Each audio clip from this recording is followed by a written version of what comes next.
In your country, do you have a very big pressure to buy house? As young people, I would say no, but from the older generations, like I'd say 50 years old and up, yes, they pressure us and question why we don't buy houses. But as far as pressure, no, not unless you have children at a young age. Apartments are more normal here than houses to yourself. I see. So like after you graduated, how many years you can buy? Or since you work? Because some people, they don't go to university, right?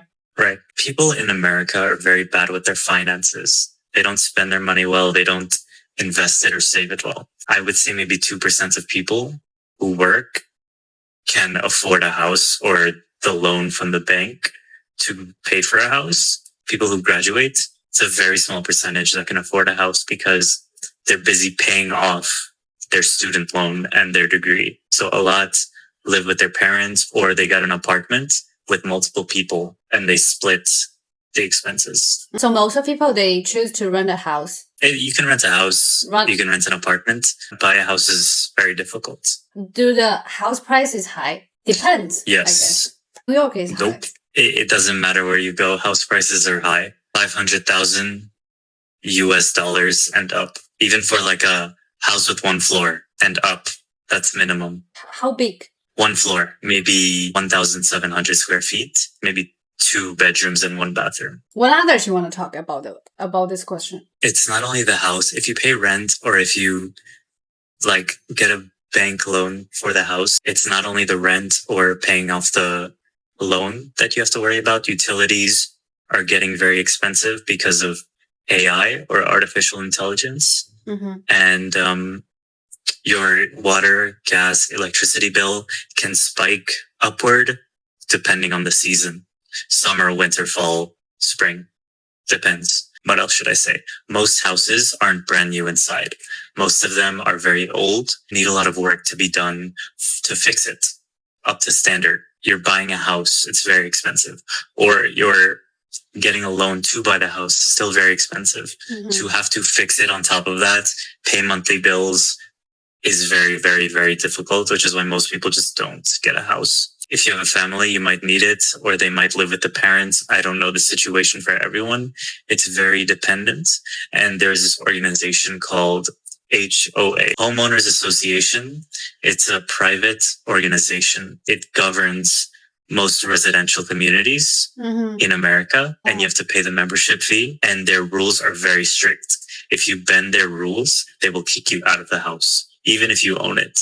Houses are not ideal in America right now, especially if you're just graduating, even if you've worked throughout college. Not a good decision. Well, actually, in China, after they graduated, because you have to go to university in China, then you can have a good job, actually. So, like, after they graduated, some people, they can buy a house after 5 or 7 years. It's not because they earn money, it's because their parents can help them.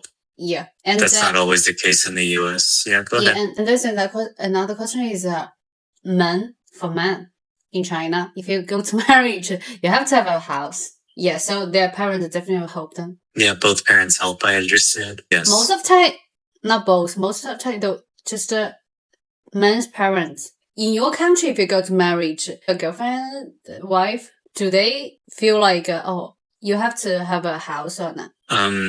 It depends. I mean, yes, ideally, they would like you to have a house or your own place of living, especially if you're getting married. But a lot of people get infatuated by the idea of love and get married prior to even graduating, let alone having enough money to get a house. And they typically get a very cheap apartment together until they save their way up to a house. Oh, like they saving money together. Then do you have to pay dowry? No. I mean, in some cultures, like very religious families, you will, but that's an Eastern custom more than Western right now. Prenuptial agreement. If one person getting married is wealthier than the other, then the poorer person has to sign a prenuptial agreement. Meaning if they are to get divorced in the future, the poor person cannot take from the wealthier spouse. It protects the wealthier spouse. I haven't heard of many dowries being signed, although maybe amongst the wealthier class in America, that is still a custom, because a lot of failing families that were once wealthy do marry into wealthier families for status, last name, maybe a company merge, etc. And a dowry is usually paid, but it's not very popular here at all amongst most Americans. I have 4 and I still can't find someone to marry. They're all in America. I would love to buy a house in Japan, and I would love to buy a house in Utah. I see. So your job can earn much money? My job pays well enough to support myself, a partner, and a family. You don't have to stay on topic. You're more than welcome to ask any other questions if you yourself are curious about anything. Thank you. You're welcome. We all have pressure, actually. Yes, pressure to buy a house is very real amongst anyone that is graduating school or university within their 20s, approaching their 30s. Definitely. Don't be afraid.